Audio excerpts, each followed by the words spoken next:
वक्फ amendment bill एक खामोश खतरा। अस्सलामु अलैकुम वरहमतुल्लाहि वबरकातुहू। आज हम बात करेंगे एक ऐसे बिल की जो खामोशी से आया लेकिन इसके असरात बहुत गहरे और दूर तक रहे हैं। ये है वक्फ अमेंडमेंट बिल। क्या है ये बिल, इसके फ़ायदे क्या है, नुकसानात क्या है, मुसलमानों को क्या ख़तरा है, हिंदू भाइयों को इसमें क्या नज़र आता है और सबसे अहम बात, हुकूमत इससे क्या हासिल करना चाहती है। आइए एक एक करके सब कुछ वाज़ेह अंदाज में समझते हैं। वक्फ क्या है? सबसे पहले बात करते हैं वक्फ की। वक्फ एक ऐसा इस्लामी अमल है जिसमें कोई शख्स अल्लाह की रज़ा के लिए अपनी ज़मीन, जायदाद या कोई चीज़ मुस्तकिल तौर पर खैर के कामों के लिए वक्फ कर देता है। ये चीज़ अब ना बेची जा सकती है ना तकसीम की जा सकती है। ये स्कूल, मदरसे, मसाजिद, यतीम खाने और अस्पतालों के लिए वक्फ की जाती है। हिंदुस्तान में करोड़ों एकड़ ज़मीन वक्फ के नाम पर है जो गरीबों, यतीमों और दीनी इदारों की फलाह के लिए इस्तेमाल होती है। वक्फ अमेंडमेंट बिल क्या है? 2023 में हुकूमत ने वक्फ अमेंडमेंट बिल को राज्यसभा में पेश किया। इस बिल में दर्ज झेल बड़ी तब्दीलियां तजवीज़ की गई। हुकूमत को इख्तियार दिया गया कि वो वक्फ प्रॉपर्टीज़ का सर्वे करे और इसकी तफसीलात हासिल करे। वक्फ प्रॉपर्टी पर अगर कोई तनाज़े हो तो उसे सिविल कोर्ट की बजाय एक ट्रिब्यूनल में ले जाया जाएगा। ट्रिब्यूनल एक ख़ास किस्म की अदालत होती है जो मखसूस मामलात में, जैसे तिजारती, मजदूर या किसी ख़ास शोबे के मामलात को हल करने के लिए कायम की जाती है। वक्फ बोर्ड की खुद मुख्तारी में कमी की गई।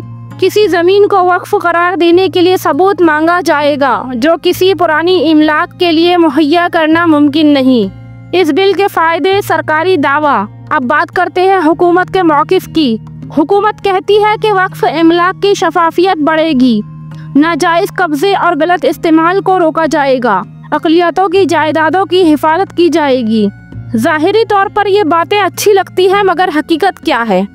नुकसानात और ख़तरात। असल ख़तरा यहाँ से शुरू होता है। वक्फ की खुद मुख्तारी को ख़तरा है।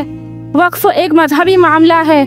जब हुकूमत इसमें मुदाखलत करेगी तो दीनी इदारे बराह रास्त सरकारी कंट्रोल में आ जाएंगी। ट्रिब्यूनल का निज़ाम कैसा होता है? अवाम अदालत से रुजू नहीं कर सकेगी बल्कि सरकारी अफसरान के ट्रिब्यूनल में जाकर अपना केस लड़ना होगा और हम जानते हैं ट्रिब्यूनल का फैसला किसके हक में होता है। वक्फ की ज़मीन छीनने की राह हमवार की जा रही है।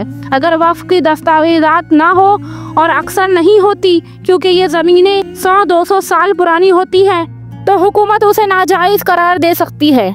अक़लियतों की जड़ों पर वार हो रहा है। मदारिस, मसाजिद, कब्रिस्तान, यतीम खाने, सब का इन्हिसार वक्फ पर है। अगर वक्फ पर पाबंदी लगाई गई तो इन इदारों की बका मुश्किल हो जाएगी। मुसलमानों के लिए ख़तरा है। ये बिल मुसलमानों के लिए खामोश मगर शदीद ख़तरा है। दीनी इदारों पर कब्ज़े का खदशा है। वक्फ की ज़मीनों को गैर मुस्लिम फलाही इदारों के हवाले करने की राह हमवार की जा रही है। मुसलमानों की खुद मुख्तारी को कमज़ोर करना ये सिर्फ कानून नहीं, एक नज़रियाती हमला है। हिंदुओं को क्या फ़ायदा होगा? यहाँ हमें फ़र्क करना होगा। ये बिल आम हिंदू भाइयों के फ़ायदे के लिए नहीं है। ये बिल एक ख़ास सोच के हामिल गिरोह के लिए है जो हिंदुस्तान को सिर्फ एक मज़हब का मुल्क बनाना चाहते हैं, हिंदू मज़हब का। अक़लियतों को कमज़ोर करके सियासी फ़ायदा उठाना चाहते हैं। दीनी इदारों को सरकारी कंट्रोल में लाकर इन्हें ख़त्म करना चाहते हैं। हुकूमत की क्या चाल है?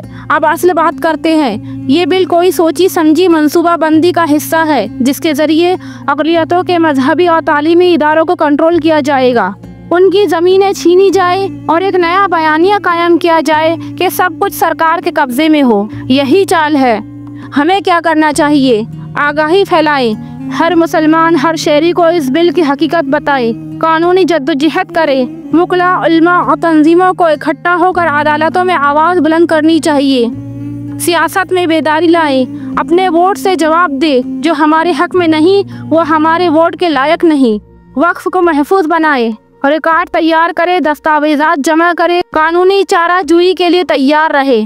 ये वीडियो सिर्फ एक बिल की बात नहीं है, یہ ہمارے وجود، ہمارے دینی اداروں، ہماری خود مختاری کی بات ہے۔ اللہ تعالیٰ ہمیں بیداری، بصیرت اور حکمت عطا فرمائے۔ اگر آپ کو یہ ویڈیو معلوماتی لگی ہو تو ضرور شیئر کریں، علم پھیلائیں، شعور بیدار کریں۔ السلام علیکم ورحمۃ اللہ وبرکاتہ۔